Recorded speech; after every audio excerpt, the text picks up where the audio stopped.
नमस्कार साथियों, एक बार फिर से आप सभी का एग्रीकल्चर एकेडमी जयपुर के ऑनलाइन प्लेटफॉर्म पर स्वागत है। मैं सीआर चौधरी आज आपके सामने खरीफ की फसलों के जो आपको हेडिंग दिख रही है, खरीफ की फसलों के महत्वपूर्ण जो रोग है वो लेकर आया हूँ। ये टॉपिक है वो बहुत से विद्यार्थियों को बहुत कम पढ़ने को मिलता है, इसलिए स्टार्ट किया है कि आज के बाद मैं आप फैक्ट क्लासें अच्छे से कराऊँ। देखो ये क्वेश्चन आपके बार बार कमेंट आ रही है, सर क्वेश्चन क्लास लाइव नहीं आ रही। देखो ये जब एग्जाम का 1 महीना बचता है ना, तब करवानी चाहिए। वैसे भी मैंने देखा है राजस्थान में बहुत जगह चल रही है क्लासें, तो उनका को आपको प्रैक्टिस करनी है तो उसके लिए टेस्ट सीरीज ज्वाइन करो। टेलीग्राम पर क्यों जाती है वो ज्वाइन करो। ज़्यादा से ज़्यादा बुक से, ऑब्जेक्टिव बुक से क्वेश्चन सोल्व करो। 20 क्वेश्चंस के लिए 1 घंटे बर्बाद करना यूट्यूब के ऊपर मैं ऐसा मानता हूँ और मैं नहीं करवाऊँ। ठीक है, मुझे लगेगा जब करवानी है, इसकी आपको जरूरत है, तब मैं स्टार्ट कर दूंगा एग्जाम से 1 महीने पहले। अभी मैं नहीं करवाऊंगा बिल्कुल भी। अरे पहले थ्योरी पढ़ो आराम से, हर एक चीज को, फैक्ट को क्लियर करो। ठीक है, चलिए ज्यादा समय नहीं लूंगा, मैं आज से आपके सामने ऐसी चीजें लाऊंगा जो आज लेके आया हूं। क्या है? खरीफ की फसलों के रोग। क्या चल रहा है अपना? खरीफ की फसलों के रोग, डिजीज ऑफ खरीफ क्रॉप्स। खरीफ की फसलों के जो महत्वपूर्ण रोग है वो उनकी आज अपन चर्चा करेंगे इस वीडियो में। ठीक है ना? तो जो विद्यार्थी नए जुड़े हैं चैनल को सब्सक्राइब कर लेना ताकि नेक्स्ट वीडियो का नोटिफिकेशन भी आपको मिल जाए। देखिए सबसे पहले अपन रोगों की चर्चा कर लेते हैं, उसके बाद एक एक रोग को मैं आपको विद सिम्टम्स दिखाऊंगा। ठीक है ना? चले, सबसे पहला रोग होता है बाजरे का मर्दुल आसिता यानी हरित बाली रोग, डाउनी मिल्ड्यू या ग्रीन ईयर डिजीज ऑफ बाजरा। ठीक है, अगला रोग कौन सा है खरीफ का?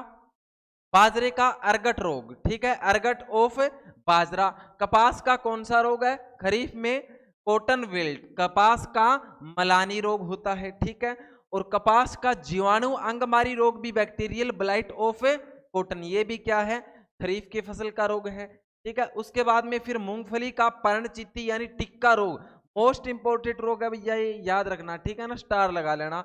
लीफ स्पॉट और tikka disease of A groundnut, और मूंगफली का विषाणु गुच्छा रोग, पीनट क्लम्प्स वायरस। ये क्या है?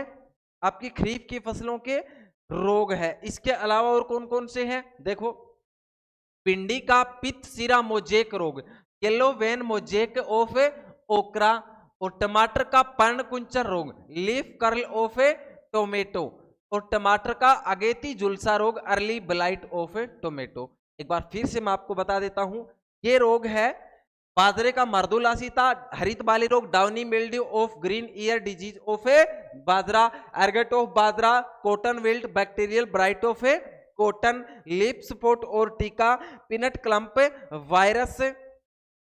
इसके अलावा yellow vein mosaic of okra, leaf curl of tomato, early blight of tomato. ये क्या है? खरीफ के महत्वपूर्ण रोग है साथियों। ठीक है, चलिए अब अपन एक एक रोग की चर्चा कर लेते हैं। चलिए सबसे पहले देखते हैं अपन क्या, बाजरे का मर्दुल आसिता रोग। बाजरे का मर्दुल आसिता रोग, हरित बाली रोग जिसे इंग्लिश में बोलते हैं डाउनी मिल्ड्यू या ग्रीन ईयर डिजीज ऑफ बाजरा। इसे जोगिया रोग के नाम से भी जाना जाता है, अंडरलाइन कर लेना, इसे जोगिया रोग के नाम से भी जाना जाता है। सर्वप्रथम भारत में इसकी खोज किसने की थी? ईजे बटलर ने। कब? 1907 में की थी। ठीक है, और इस रोग से कितने प्रतिशत हानि होती है? 10 से 66% हानि भारत में उगाए जाने वाले प्रत्येक स्थान पर होती है। इस रोग से 10 से 66% हानि, जहां पर भारत में यह बाजरा उगाया जाता है वहां पर इस रोग से 10 से 66% हानि भारत के हर उगाए जाने वाले स्थान पर होती है। इसकी खोज ईजे बटलर ने कब की थी? 1907 में, और इसे जोगिया रोग के नाम से भी जाना जाता है। ठीक है, चलिए बात करते हैं इसके लक्षण, सिम्टम्स। तो लक्षणों के आधार पर इसको दो भागों में बांटा गया। कौन कौन से देखिए, एक तो है मर्दुरोमिल आसिता अवस्था जिसे बोलते हैं डाउनी मिल्ड्यू स्टेज, और एक होती है हरित बाली अवस्था, ग्रीन ईयर स्टेज। ठीक है, तो दोनों अवस्थाओं पर दोनों प्रकार के लक्षण वो अलग अलग अपने पढ़ेंगे साथियों। ठीक है, चलिए देखते हैं। सबसे पहले मर्दुल आसिता अवस्था, डाउनी मिल्ड्यू स्टेज की अपन बात करते हैं। देखिए इसके लक्षण पत्तियों पर दिखाई देते हैं, ठीक है ना। रोगग्रस्त पत्तियां पीली क्लोरोटिक हो जाती है। रोगग्रस्त पत्तियां कैसी होती है, पीली पीली और ब्राउन रंग के से छोटे छोटे धब्बे हो जाते हैं। जैसे इस पत्ती पर आपके ऊपर आपको दिख रहा होगा, ये देखो पीली पत्ती हो रखी है, छोटे छोटे ब्राउन कलर के धब्बे भी आपको दिख रहे होंगे, ठीक है। रोगग्रस्त पत्तियों पर पीली और सफेद धारियां बन जाती है, ये धारियां बाद में भूरी पड़ जाती है, ठीक है ना। चलिए, तथा गर्षित पत्तियां एंटी हुई झुर्री लिए दिखाई देती है। गर्षित पत्तियां है वो एंटी हुई झुर्री दिखाई देती है। ये कौन सा आपका डाउनी मिल्ड्यू स्टेज का लक्षण यानी सिम्टम्स है। फिर बात करते हैं ग्रीन ईयर स्टेज, हरित बाली अवस्था के रोग क्या होते हैं। देखो, इसके लक्षण पुष्पक्रम पर दिखाई देते हैं। किस कहां पर दिखाई देते हैं, पुष्पक्रम फ्लोरिंग पर, ठीक है। इस रोग में या तो बालियां बनती नहीं है मेरे लाडलो, इस रोग में या तो बालियां बनती नहीं है, और अगर बनती है तो वो गुच्छे के रूप में दिखती है। किसके रूप में दिखती है, गुच्छे के रूप में दिखती है। इस कारण इसे हरित बाली रोग के नाम से भी जाना जाता है। ये देख लो, ये बाली बनी है तो कैसे बाल से और ऐसे कैसे गुच्छा बना, दाना दिख रहा है कि आपको नहीं दिख रहा। बात करते हैं इसके पैथोजन रोग जनक की, किसके द्वारा होता है, तो याद रखना मेरे चांद और चांदनियों, स्क्लेरोस्पोरा ग्रेमिनोकोला नामक कवक के द्वारा होता है। किसके द्वारा होता है, स्क्लेरोस्पोरा नाम ग्रेमिनोकोला नामक कवक के द्वारा होता है। कौन सा रोग, हरित बाली मर्दुल असिता रोग लाड, ठीक है। ये क्या है, बाजरे का मर्दुल आसिता रोग, ठीक है। यहां तक किसी को कोई समस्या नहीं है ना। चलिए आगे अपन बात करते हैं नेक्स्ट रोग। पहले इसके प्रबंधन की बात कर लेते हैं, मैनेजमेंट। इसको मैनेजमेंट कैसे करेंगे, प्रबंधन कैसे करेंगे। सबसे पहले देखो, कल्चरल मैनेजमेंट, सस्य प्रबंधन। स्वस्थ एवं प्रमाणित बीजों का उपयोग करना चाहिए, बिल्कुल करना चाहिए। फिर गर्मियों में खेत की गहरी जुताई करनी चाहिए, डीप समर प्लाविंग, ठीक है। हाँ, आगे बात करते हैं केमिकल मैनेजमेंट, रासायनिक प्रबंधन की। बीजों को मेटालोकिजल नहीं, मेटालोकिजल होगा, मेटालोकिजल या एप्रोन SD35 6 ग्राम, ठीक है, प्रति किलो बीज, या फिर मेनकोजेब 2.5 ग्राम से बीजों को उपचारित करना चाहिए। बुआई के 21 दिन बाद, कितने दिन बाद, बुआई के 21 दिन बाद मेनकोजेब 2.5 ग्राम प्रति लीटर पानी में घोलकर छिड़काव भी कर सकते हैं, बच सकते हैं। आगे बात करते हैं बायोलॉजिकल मैनेजमेंट, जैविक प्रबंधन। देखो, स्यूडोमोनास फ्लोरेसेंस एवं ट्राइकोडर्मा कल्चर द्वारा बीजों उपचार या पर्णीय छिड़काव करें, या फिर रोग रोधी किस्मों का उपयोग करें। रोग रोधी किस्में कौन सी है, बाजरा किस रोग के लिए, SD75, पूसा 23, कौन सी, पूसा 23 हो जाएगी। इसके अलावा ICMS 451 हो जाएगी। इसके अलावा ICMS 88088 हो जाएगी। SD171 और पूसा मोती हो जाएगी। इंपॉर्टेंट किस्म है पूसा मोती, स्टार लगा ले, ठीक है। ये था फर्स्ट रोग अपन बाजरे का, मर्दुल आसिता या हरित गाली रोग, ठीक है। चलिए आगे बात करते हैं नेक्स्ट रोग होता है बाजरे का अर्गट, या इसे चेपा रोग के नाम से भी जाना जाता है। बाजरे का अर्गट या चेपा रोग, ठीक है, अर्गट ऑफ बाजरा। देखिए, अर्गट का अर्थ है स्क्लेरोसियम होता है। अर्गट का अर्थ क्या होता है, स्क्लेरोसियम होता है, ठीक है। यह गहरे भूरे या काले रंग की कठोर संरचना होती है। यह गहरे भूरे या काले रंग की कठोर संरचना होती है। क्लेवीसेप्स नामक कवक के स्क्लेरोसिया से जो एल्केलॉइड प्राप्त होता है उसे क्या बोलते हैं, उसे अर्गोटिन या अर्गोटोक्सिन कहा जाता है, ठीक है। कवक के स्क्लेरोसिया खाने से मनुष्य व जानवरों में जो रोग होता है उसे क्या बोलते हैं, अर्गेटिज्म बोला जाता है। क्या बोला जाता है, अर्गेटिज्म बोला जाता है। एक बार फिर ध्यान से सुने, क्लेवीसेप्स नामक कवक के स्क्लेरोसिया से जो एल्केलॉइड प्राप्त होता है उसे अर्गोटिन या अर्गोटोक्सिन कहा जाता है। और कवक के स्क्लेरोसिया खाने से मनुष्य व जानवरों में अर्गेटिज्म रोग होता है। जो रोग होता है उसे क्या कहते हैं? अर्गेटिज्म कहा जाता है। बात करते हैं इसके सिम्टम्स यानी लक्षण की। तो इसके लक्षण पुष्पा अवस्था फ्लोरिंग टाइम, पुष्पा अवस्था फ्लोरिंग टाइम पर दिखाई देते हैं, पहली बात तो ये। और लक्षणों के आधार पर इसको भी कितने भागों में बांटा गया है? 2 भागों में बांटा गया है। पहला आता है आपका हनी ड्यू स्टेज, मधु बिंदु अवस्था। हनी ड्यू स्टेज में देखो आप, बताता हूं मैं आपको। इस अवस्था में सर्वप्रथम छोटी छोटी गुलाबी शहद के रंग की द्रव्य पदार्थ बालियों पर दिखाई देता है। द्रव्य पदार्थ छोटी छोटी गुलाबी रंग की, देख लो इसके ऊपर जो द्रव्य पदार्थ दिखाई दे रहा है इस बाली के ऊपर आपको, ये बिल्कुल गोंद जैसी, शहद जैसी छोटी छोटी बूंदे दिखाई दे रही है जो हल्की गुलाबी दिख रही है। ये है इसका मुख्य लक्षण। जो बाद में कैसा होता है? चिपचिपे पदार्थ के रूप में बाली पर फैल जाता है। लटक के टसक के नीचे आ जाओ, इस बाली के ऊपर पूरे पर ये फैल जाता है। इसलिए इसे बाजरे का चेपा रोग भी कहा जाता है। इसलिए इसे बाजरे का चेपा रोग भी कहा जाता है। किसको? अर्गट ओ बाजरा, बाजरा के अर्गट या चेपा रोग को बाजरे का चेपा रोग भी कहा जाता है। ठीक है, आगे बात करते हैं स्क्लेरोसिया अवस्था, स्क्लेरोसियल स्टेज। देखो इसमें क्या होता है, ध्यान से देखना इधर। मधु बिंदु अवस्था के 10 दिन बाद, जो अपन फर्स्ट स्टेज पढ़ी थी हनी ड्यू स्टेज, इसके 10 दिन बाद क्या होता है? रोगग्रस्त बालियों में दानों की जगह काले भूरे रंग के स्क्लेरोसिया बन जाते हैं। ये देखो जो रोगग्रस्त बालियां थी यहां पर काले भूरे रंग के ये स्क्लेरोसिया बन गए। और इसको अगर आप हाथ से छुओगे ना तो इसके अंदर भूरे रंग के पाउडर सा निकलेगा, आपके हाथ भी ब्राउन हो जाएगी। ठीक है, रोगजनक पैथोजन क्या होगा इसका? क्लेवीसेप्स फ्यूजीफोर्मिस नामक कवक के द्वारा होता है। किसके द्वारा होता है? क्लेवीसेप्स फ्यूजीफोर्मिस नामक कवक के द्वारा होता है। ठीक है ना, ये हो गया इसका पैथोजन। बात करते हैं इसके मैनेजमेंट प्रबंधन की। सबसे पहले कल्चरल मैनेजमेंट, सस्य प्रबंधन की बात करते हैं अपन।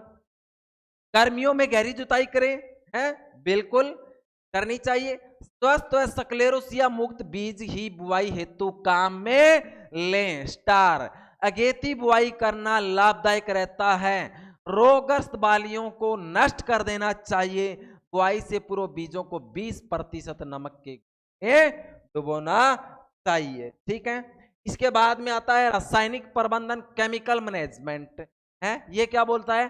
कॉपर ऑक्सीक्लोराइड 0.25%, जाइनेब 0.25%, कार्बेंडाजेम 0.1% या प्रोजिकोनाजोल 0.1% का छिड़काव करना चाहिए।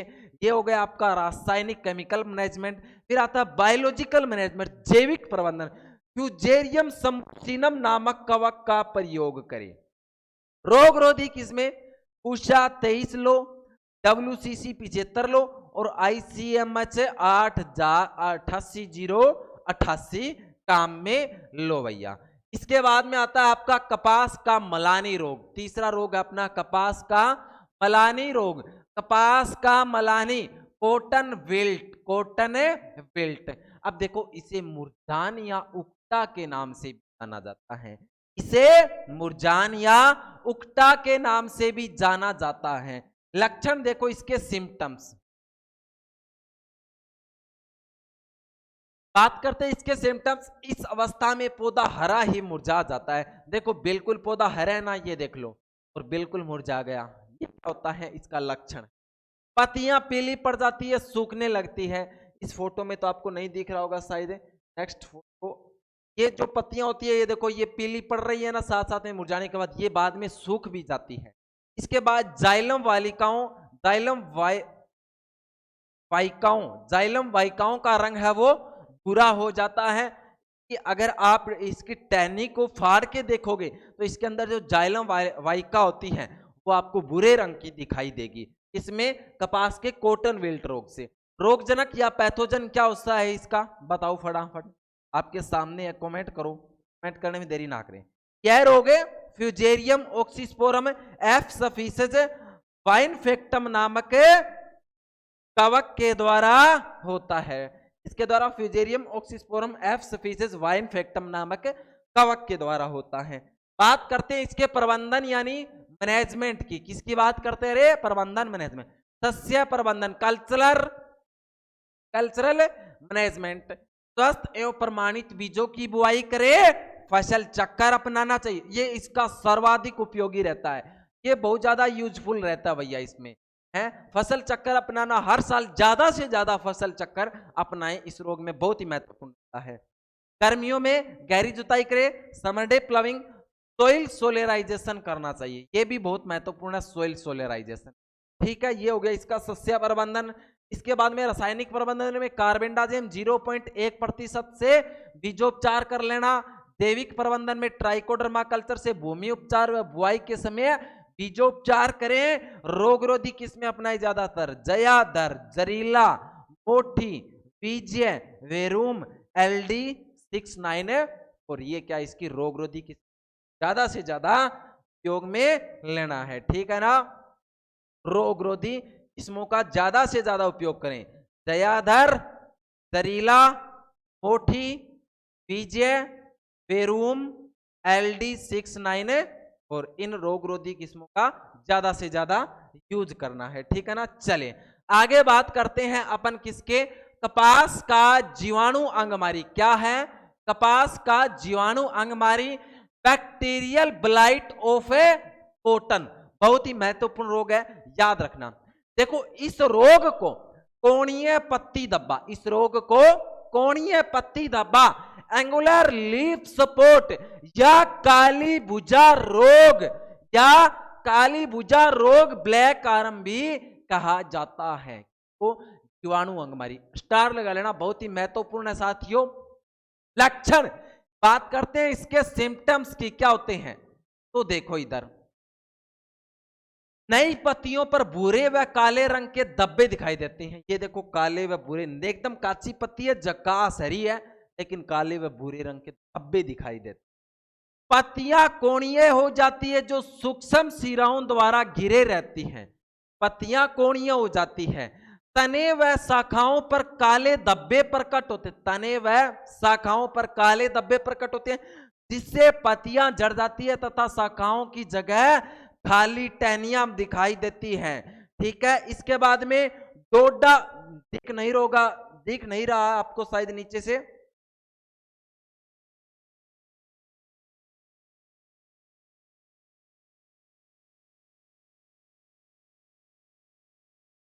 चलो मैं बोल देता हूं। डोडा व बोल पर काले भूरे धब्बे बन जाते हैं, वह डोडा सड़ जाता है। डोडा कोई क्या बोलते हैं अपन, बोल बोलते हैं, जिस पर काले व भूरे रंग के धब्बे बन जाते हैं और डोडे वो सड़ जाते हैं। देखो ये रहा डोडा, इस पर क्या बन गए, ये काले व भूरे रंग के धब्बे बन गए, ये भी इसका लक्षण है। और ये डोडा है वो धीरे धीरे बाद में सड़ जाता है। यही लाइन थी वो नीचे जो आपको नहीं दिख रही, ठीक है ना। डोडा पर भूरे, डोडा या इसे बोल भी बोलते हैं, डोडा या बोल पर क्या बन जाते हैं, काले व भूरे धब्बे बन जाते हैं और बाद में ये डोडा क्या कर देता है, सड़ जाता है। पैथोजन रोगजनक क्या होगा, जीवाणु होगा, कौन सा है, जेंथोमोनास एक्जेनोपोडिस पैथोवार मालवेसियरम जीवाणु द्वारा होता है इसका पैथोजन रोगजनक। मैनेजमेंट की बात करते हैं, इसके प्रबंधन की बात करते हैं मेरे चांद और चांदनियों। सस्य प्रबंधन, कल्चरल मैनेजमेंट, फसल चक्कर व गर्मियों में गहरी जुताई करें। फसल चक्कर इसके लिए भी लाभदायक रहता है, गर्मियों में समर डे प्लाविंग करनी चाहिए बिल्कुल। बीजों को 56 डिग्री सेंटीग्रेड पर 10 मिनट तक गर्म जल में डुबोकर रखें और गर्म जल से उपचारित करें। रासायनिक केमिकल मैनेजमेंट क्या बोलता है, सांदर सल्फ्यूरिक अम्ल में बीजों को 2-3 मिनट डुबोएं, ठीक है। और इसके बाद जो बढ़िया बीज है वो तो नीचे रह जाएंगे और हल्के बीज है वो खराब ऊपर आ जाएंगे। कार्बेंडाजिम से बीजों को उपचारित करें, ठीक है। ट्रिप्टोसाइक्लिन 1000 ppm के गोल से 8 से 10 घंटे बीजों को भिगाना, उसके बाद छत पर सुखाकर बुआई कर देना। कॉपर ऑक्सीक्लोराइड 0.3% का छिड़काव करना है, ठीक है। और बायोलॉजिकल मैनेजमेंट क्या बोलता है, स्यूडोमोनास फ्लोरोसेंस का पर्णीय छिड़काव करें, वर्णीय नहीं है पर्णीय, ठीक है ना, का पर्णीय छिड़काव करें। रोगरोधी किस्में कौन सी है, दिख रही है ना, बिल्कुल दिख रही है गुरुजी। चलो तो इधर देखो फिर, एलडीएच कौन सी 694, LD 6-9, पहली तो थी LDH 694, दूसरी है LD 694। इसके अलावा LH 144, इसके अलावा बडनावर